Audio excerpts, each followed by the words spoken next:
I've always felt very strongly about it, and I've been watching very carefully what others have been doing. The British royal family has been rocked by a new earthquake, and this time Queen Camilla's son is right at the epicenter. Shocking revelations indicate that Tom Parker Bowles engaged in a tense high-stakes confrontation with Princess Anne in full view of reporters and rolling cameras. But the real bombshell came only after Prince William blew his top, demanding a deep-dive investigation into the encounter to defend his aunt. One critical detail immediately shifted the narrative. Tom was granted access to a restricted area less than 48 hours before the event, while a series of standard security protocols were inexplicably bypassed. What initially appeared to be a fleeting loss of composure on camera is now suspected of being the tip of an iceberg, a power struggle involving money, royal assets, and a highly influential figure operating behind Tom. What evidence did William unearth that prompted him to immediately raise the internal royal alarm? And who secretly cleared the path for Tom, setting Camilla's son up for a scandal that could shatter both his standing and his career? The dazzling light from the high-powered lamp array, combined with the relentless flash of camera lenses, transformed the grand hall of the historic estate into a stage with no exit. At this aristocratic charity event, held on a quiet evening, attention should have belonged to contributions for the community. But that atmosphere of elegance was swiftly shattered by an explosive incident, sending a shockwave through every corridor of power within Buckingham Palace. At the center of every eye was Princess Anne. As the only sister of King Charles III, she had long been viewed as the absolute symbol of devotion and iron discipline within the British royal family. Even having crossed into her 70s, she maintained one of the densest schedules of public duties in the entire clan, always appearing with her traditional high chignon, immaculately unwrinkled attire, and a composure so calm it bordered on frigid. Her presence embodied steadfastness, an unyielding standard that had never wavered before any media storm. Standing opposite her was Tom Parker Bowles, Queen Camilla's son from her previous marriage. A well-known food writer and critic for major publications, Tom was no stranger to media lenses, yet he had always maintained a careful distance from formal court etiquette. However, following the historic coronation of King Charles III and Queen Camilla in May 2023, the status of Tom and his immediate family had undergone delicate yet deeply sensitive shifts within the royal hierarchy. The conflict erupted when Tom stepped forward, deliberately blocking Princess Anne's path in the central area, surrounded by gathered reporters. Instead of observing the basic decorum expected of a guest, he approached with a tense expression and began firing off aggressive, direct questions. His words, brimming with dissatisfaction, revolved around the use of properties and assets under royal management for private commercial schemes, a topic that had always been a sensitive taboo among court members. The sudden clash caused polite smiles around the room to instantly vanish, replaced by the stunned disbelief of distinguished guests and the frantic shuddering of reporters seizing upon the breaking scandal. Faced with mounting pressure and the increasingly harsh tone from the Queen's son, Princess Anne did not flinch. Her gaze remained as cold as ice, her gloved hand lightly tightening around her small handbag, while her back stayed perfectly straight. She refused to be drawn into the argument, offering neither explanation nor heated retort. Anne's majestic silence stood like a solid stone wall, refusing to allow an official engagement to be turned into a stage for family drama. She merely tilted her head slightly, delivering a serene yet profoundly stern look before slowly stepping past him, as though that sharp interrogation had never even occurred. The royal princess's nonchalant demeanor only highlighted Tom's loss of composure before the array of press cameras. Video footage of the scene spread at breakneck speed, rapidly becoming the defining headline across news outlets and social media. For senior communications officials at Buckingham, this was no mere spontaneous exchange of words. It was a grave PR crisis that threatened to undermine the authority of the new reign. As the press began dissecting every gesture and every glance of those involved, news of the incident reached Prince William, the Prince of Wales. As heir to the throne and a man driven by a fierce resolve to protect the integrity and pristine reputation of the monarchy, William was consumed by absolute fury upon receiving a detailed account of this overstepping of boundaries. An undercurrent storm began to brew behind the heavy wooden doors of Buckingham Palace, promising a rigorous investigation and fiery decisions to come.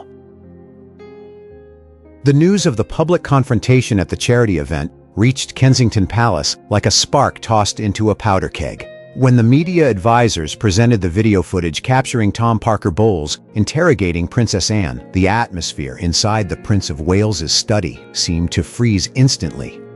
William stood leaning against his desk, arms crossed over his chest, his eyes narrowed as he tracked every movement on the screen.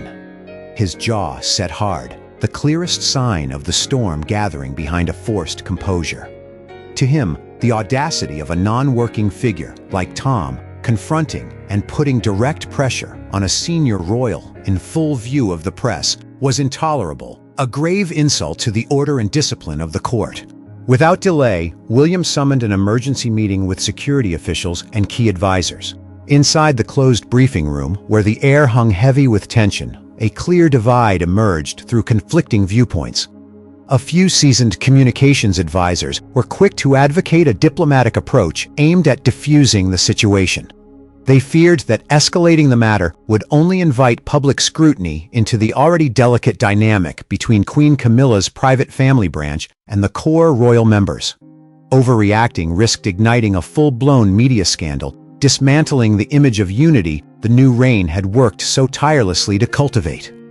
These advisors recommended handling the affair quietly, treating it as a brief, spontaneous family friction, best resolved behind closed doors.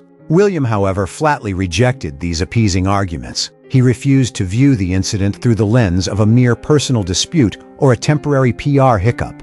Instead, he saw it as a critical security breach and a direct threat to royal protocol. Bringing his hand down hard on the antique wooden desk, he issued an unyielding command: immediately launch a comprehensive, thorough audit of all security protocols and ascertain exactly how Tom had gained entry into the restricted zone reserved exclusively for senior royals. The immediate review of the records uncovered a bombshell revelation that transformed William's fury into deep suspicion. Tom's access rights to the VIP-only area, along with his special credentials, were nowhere to be found on the pre-approved list under standard procedures. His entire clearance had been rushed through less than 48 hours prior to the event. Far more alarming was the fact that a series of mandatory security checks and routine access verification steps had been inexplicably bypassed, as though an unseen hand of power had intervened to clear his path. Staring at the detailed report and its astonishingly coincidental timeline, William fell into deep thought. The rapid sequence of events made it glaringly obvious that this was no impulsive or random act on Tom's part. The flawless orchestration, from the swiftly issued security pass to the precise selection of a time and location teeming with reporters, painted a drastically different picture. In the mind of the heir to the throne, a major suspicion solidified. The heated clash with Princess Anne was very likely a meticulously staged script from the very start. The suspicion of a staged plot impelled William to instruct his senior aides to dig deeper into the recent financial and legal activities surrounding the Queen's son and his family. The air in his study hung heavy with tension, as a stream of confidential files, contracts, and internal memoranda were brought to light. The further they probed into the documents, the clearer and more concerning the full picture behind the public confrontation became. The initial clues pointed to Tom Parker Bowles having quietly pushed forward a large-scale venture under his personal brand in the luxury culinary sector. To maximize the commercial value and global appeal of the project, he required a solid foothold within the royal heritage. Investigative files revealed that Tom had repeatedly submitted applications requesting commercial exploitation rights for several long-standing farms, workshops, and agricultural produce brands tied to the royal estates. Blending the venerable prestige of the monarchy with private enterprise promised to yield immense profits while elevating Tom's standing in the business world to unprecedented heights. However, Tom's path toward that ambition swiftly ran aground when it struck an unyielding stone wall: Princess Anne. In her capacity overseeing and managing numerous royal property funds and patronages, Anne had steadfastly rejected these proposals from the earliest rounds of internal discussions. The resolute princess firmly upheld the core principle that the crown's assets, prestige, and image were a national legacy strictly off-limits to serving personal business interests or private commercialization. Her outright principled letters of refusal completely extinguished all of Tom's attempts to pursue the matter through proper channels. The true flashpoint of the investigation arrived when William turned to internal memoranda marked with high-level security clearances. He uncovered that following his repeated failures with Princess Anne, Camilla had secretly intervened. The Queen had leveraged her personal influence and standing to exert pressure on the property management boards, quietly initiating back-channel negotiations to pave the way for her son to access and secure commercial rights to royal assets. Camilla's covert backing not only allowed Tom to bypass a gauntlet of stringent regulations, but inadvertently ignited a fierce, silent war right within the palace walls. Sitting before the undeniable evidence, William felt a surge of fury mixed with bitterness. The link between the underground property disputes and the public clash in front of the cameras stood entirely exposed. This was no simple act of impulse or a lapse in self-control. It was the direct consequence of a plot to weaponize media pressure to break Princess Anne's resolve and force the monarchy to capitulate to personal gains. The clues surrounding business interests and Queen Camilla's behind-the-scenes intervention impelled the Prince of Wales to expand the scope of the review to the entire preparation process preceding the charity event. Every timeline, every movement, itinerary, and guest list was placed under the microscope of his trusted security team. William personally sat through hours of surveillance footage and access log entries. He meticulously analyzed the smallest details to reconstruct an authentic picture of what had transpired before the clash erupted in front of the media lenses. The results of the data analysis brought forth utterly astounding discoveries. Internal access records revealed that Tom Parker Bowles had been in possession of Princess Anne's minute-by-minute schedule days in advance. He knew precisely when the princess would enter the Grand Hall, the designated movement route for VIP guests, and most crucially, the exact location where the press corps would be most densely gathered. This information belonged to a restricted internal classification, distributed exclusively to direct event participants and close protection and security detail. Pure coincidence was completely ruled out. Before William lay a cold, meticulously calculated plan. Tom's sudden appearance in the very corner with the best lighting at the exact moment photographers were focusing their lenses on Princess Anne was a prearranged move. He deliberately escalated the atmosphere to a high tension, employing probing interrogations to provoke a sharp reaction from William's aunt. Every action and gesture, from Tom's unnaturally aggressive demeanor to his harsh words, targeted a single objective, turning an internal disagreement into a public scandal right before the eyes of the realm. The motive behind this reckless gamble emerged stripped bare under William's scrutiny. By intentionally manufacturing a loud media confrontation, Tom sought to corner the royal family and Princess Anne in particular. He forced the court into a stark choice: either face a drawn-out PR crisis splashed across the front pages, or quietly capitulate by approving the commercial deals involving royal assets to smooth things over. It was a sophisticated media blackmail tactic, leveraging public pressure to crush the steadfast asset management principles that Anne had upheld for decades. Confronted with the full scope of that elaborate plot, William's hands clenched into fists, his knuckles turning white. The indignation within him crystallized into a cold, hard resolve. This conduct no longer remained a mere family conflict or an individual's lapse in restraint. It had officially crossed the line into a calculated assault on the credibility and dignity of the throne.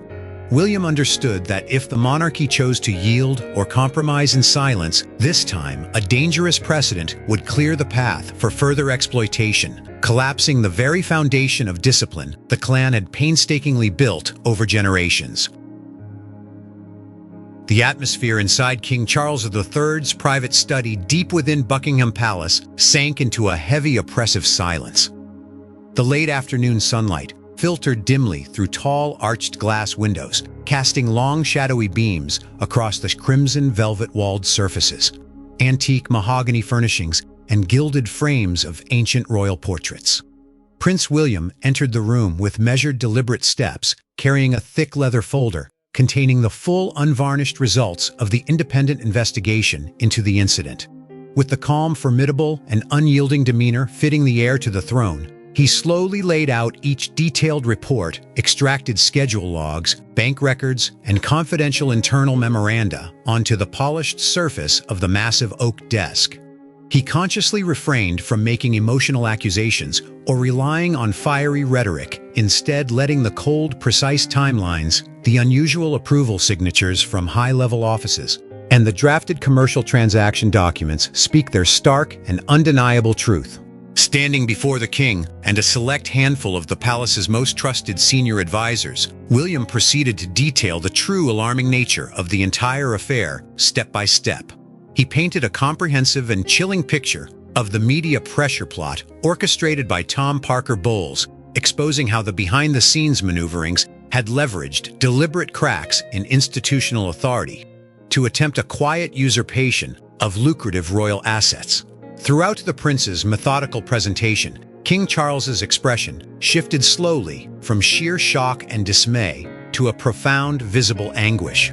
As a devoted husband, a protective father, and the reigning monarch, the king found himself trapped in a fierce, agonizing inner conflict. On one side lay deep family affection, the fragile peace of his private life, and an intense desire to shield Queen Camilla and her immediate family from damaging public tempests. On the other stood the heavy centuries-old burden of the crown, the preservation of court discipline and the strict absolute integrity required of the British monarchy. A sharp, heated division instantly erupted among the senior advisors gathered within the closed room. Those responsible for the court's overarching media strategy and public relations pleaded fervently with the king to choose a peaceful, understated resolution. They put forward a proposal for a discreet, off-the-record internal negotiation, suggesting that the palace smother the scandal by issuing carefully worded, reassuring public statements while quietly settling the underlying asset disputes behind tightly closed doors. In their strategic estimation, taking any public or drastic punitive measure against the Queen's son would inevitably ignite wild speculation and malicious press rumors regarding a fundamental dynastic rift, thereby directly shattering the carefully crafted image of stability and unity that the new reign had been laboring so tirelessly to build since the coronation.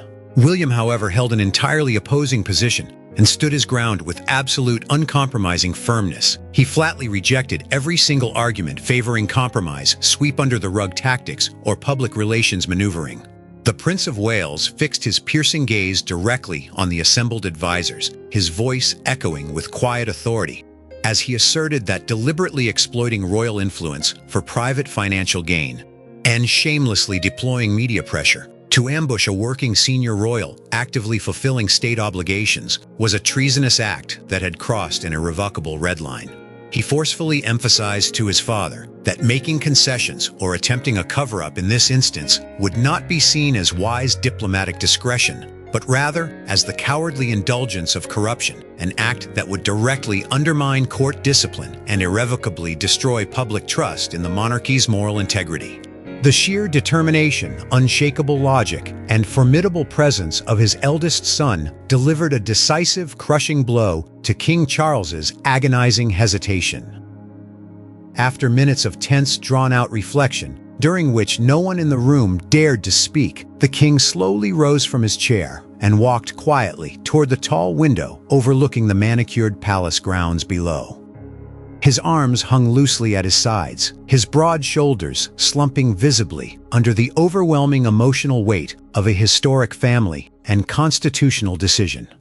In that quiet moment, personal affection and domestic allegiance ultimately surrendered to the absolute unyielding duty of a reigning sovereign. Turning back slowly to face the quieted room, King Charles offered a single somber nod, officially validating and approving William's decisive stance.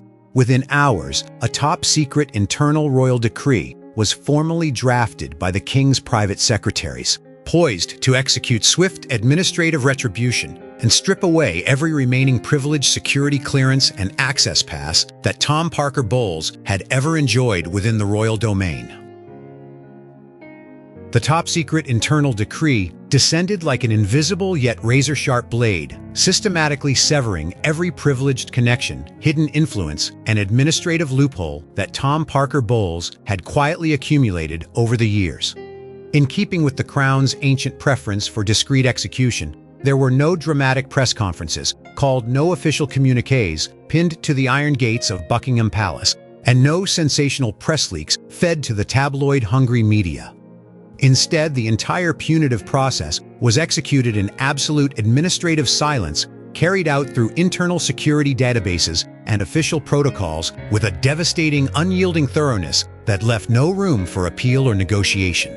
The full weight of this silent retribution struck the following morning when Tom arrived at the high-profile venue of a major ceremonial cultural event in central London. Dressed impeccably and expecting his usual swift entry, he tapped his high-level royal access pass against the electronic scanner at the primary VIP security checkpoint, only for the red indicator light to flash brightly with a dull, denying tone. In that brief, baffling moment of confusion, senior officers from the Royal Security Detail seasoned personnel, who knew his face well and had previously greeted him with polite deference and respectful nods, stepped forward with icy, unmoving professionalism. In measured, quiet tones, they informed him that his credentials had been permanently revoked and requested that he immediately step back and vacate the restricted perimeter. Every special clearance, granting him access to royal residences, every priority transit permit, his placement on guest lists for upcoming national state occasions, and even his access to palace escort services had been completely purged overnight.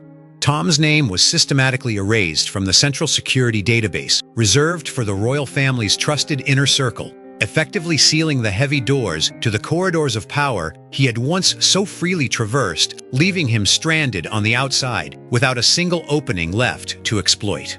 The catastrophic fallout from this silent banishment rippled outward with brutal speed, triggering a destructive chain reaction across Tom's professional career and private commercial ventures. Major international investors and corporate partners involved in his ambitious luxury culinary project, wealthy figures who had aligned themselves with him specifically to bask in the prestige and soft power of the Queen's son, swiftly detected the cold, abrupt shift in the court's posture toward him.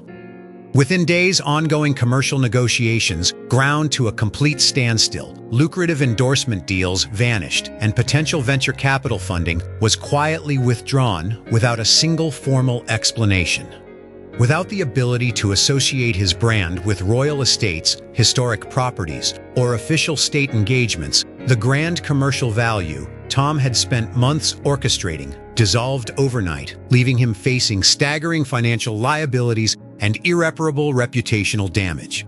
A suffocating blend of shock, embarrassment, and total helplessness overwhelmed him as the harsh reality set in his sophisticated scheme to weaponize media pressure against the court had backfired spectacularly, failing to wring a single concession from the monarchy while utterly destroying the very status and privileges he had sought to leverage.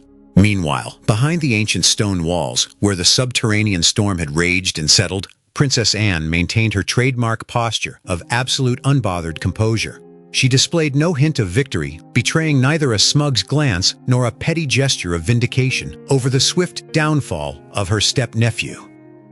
That very morning, precisely on schedule, her official vehicle arrived at a modest social welfare facility in the working-class suburbs of outer London, adhering strictly to a public calendar that had been mapped out months prior. Stepping out into the crisp air, wearing understated attire, a polite, measured smile, and her posture as rigid and upright as ever, the Princess Royal carried out her duties with singular, unwavering focus.